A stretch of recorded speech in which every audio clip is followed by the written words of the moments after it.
આજના ગુજરાતમાં માતા પિતાની સેવા એ સાચો ધર્મ માની સેવા કરતા પુત્રો ખૂબ જ નહિવત જોવા મળતા હોય છે અને જેના કારણે હિન્દુ સમાજમાં વૃદ્ધાશ્રમ વધી રહ્યા છે। ત્યારે પાલનપુરના રતનપુર ગામે પરથીભાઈ ભટોળના બે પુત્રોએ માતા પિતાનું ઋણ ચૂકવવા અને યુવાનોમાં માતા પિતાની સેવાનો ભાવ જગાડ્યો છે। લોકોને પ્રેરણા મળે તે માટે ભાગવત સપ્તાહ જ્ઞાન યજ્ઞ યોજી જીવન પર્વની ઉજવણી કરી રહ્યા છે।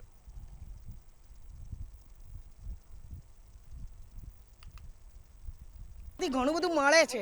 બધા લોકો ઘરડા ઘરમાં મા બાપોને મૂકે છે, કરે છે। તો અમે ઘરે જઈને જ્યારે બધાના મનમાં વિચારી તો જે લોકો મા બાપને જીવ રાખતા હતા ને એમાંથી આજથી જ પરિણામ આવવા માંડ્યું છે। કેમ કે અહીંયા જે સાંભળ્યું એનાથી અમને ખબર પડી કે મા બાપ શું છે। મા બાપ પાછળ આપણો બધો જ પરિચય છે।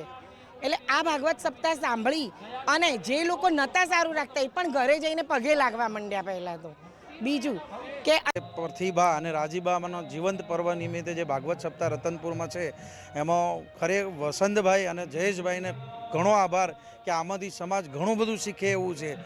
પૂજ્ય આચાર્ય શ્રી જે ભાગવત સપ્તાહ કહી રહ્યા છે એમને જે વૃદ્ધાશ્રમ જે ખરેખર આજે સમાજમાં એક કલંક જેવું છે કે મા બાપને તરછોડી દેવા, જે મા બાપે આપણને મોટા કર્યા છે, આપણને સારું જીવન આપવા માટે એમને ઘણી મહેનત કરી છે, એવા મા બાપને છેલ્લે જતાં કોઈ એમને જોવાવાળું હોતું નથી ને વૃદ્ધાશ્રમમાં મૂકી આવે છે।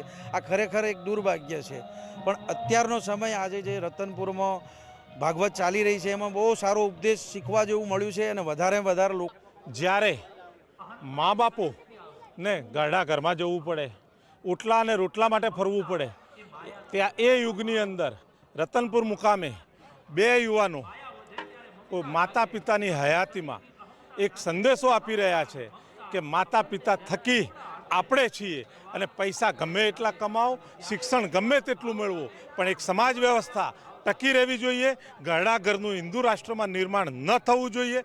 તેના માટે એક જે કથાનું અને જીવન પર્વનું આયોજન કર્યું છે। આજના જે આધુનિક યુગમાં જે આ ભટોળ પરિવારમાં જે આ રામકથા અને બે પુત્રોએ જે આ રામકથા રાખી છે એમાં બધાને પ્રેરણારૂપ મળે એવા અમારા આશીર્વાદ છે। હા, આજના યુગમાં જે મા બાપને વૃદ્ધાશ્રમમાં મૂકી આવે છે એ ના મૂકવા જોઈએ।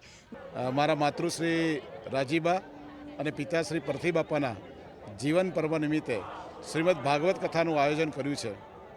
આજે આ દ્વિતીય દિવસ છે। ભગવાનની પરમ કૃપા અને અમે જે બધાને ભાવભર્યું આમંત્રણ આપ્યું છે, આજે મંડપ પણ ઓછો પડ્યો છે।